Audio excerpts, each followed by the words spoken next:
رفعت إلى رب الأنام مطالبي ووجهت وجهي نحوه ورغائبي رفعت إلى رب الأنام مطالبي. Pelatihan perawatan jenazah ini adalah apa yang ingin kita dekatkan kepada sunnah Nabi Shallallahu Alaihi Wasallam tentang siapa saja yang merawatnya, kemudian apa yang harus dilakukan sampai kemudian di pemakaman. Yang pertama yang harus kita ingat bahwasanya yang memandikan bukanlah orang sembarangan. Dia bukanlah orang lain, tetapi dia adalah kerabat dekat dari si mayit atau si jenazah. Yang terkhusus adalah orang-orang yang diberi prioritas dalam syariat kita, yaitu orang yang diberi wasiat. Kemudian yang terdekat begitu seterusnya. Sehingga tidak seluruh orang yang berkeinginan untuk memandikan kemudian hadir di tempat pemandian. Dan yang terpenting dari orang yang memandikan jenazah harus memiliki itikat niat karena Allah Subhanahu wa taala, kemudian memiliki sifat amanah, tidak membuka aib mayit, kemudian dia memiliki ilmu terkait dengan perawatan jenazah. Dan di dalam perawatan jenazah Nabi SAW menganjurkan kita untuk asri'u bil janazah, yaitu segerakan dalam perawatan jenazah, kemudian berlaku lemah lembutlah.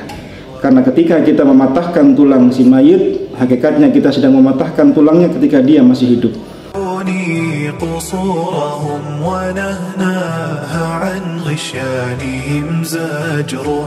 Kemudian setelah selesai dimandikan sesuai dengan sunnah Nabi SAW, ya, dari diceboi, dibersihkan, kemudian diwudukan, kemudian dimandikan dengan daun bidara atau dengan sampo, setelah dibilas, kemudian yang terakhir adalah dengan guyuran kapur barus.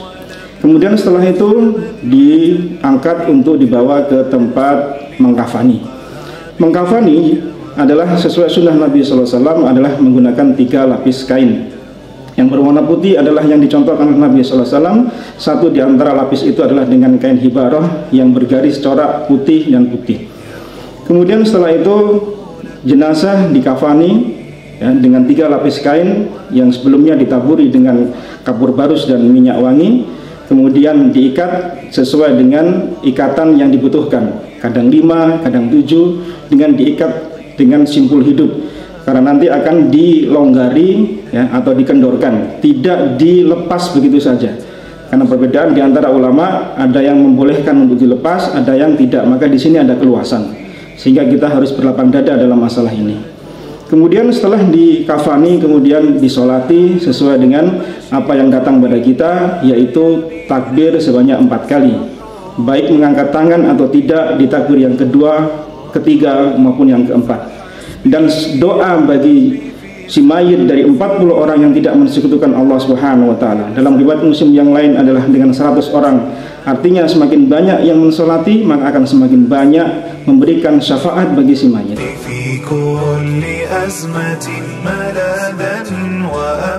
في اختشاء العواقب وصلي على المختار أوثاق شافع إذا هبت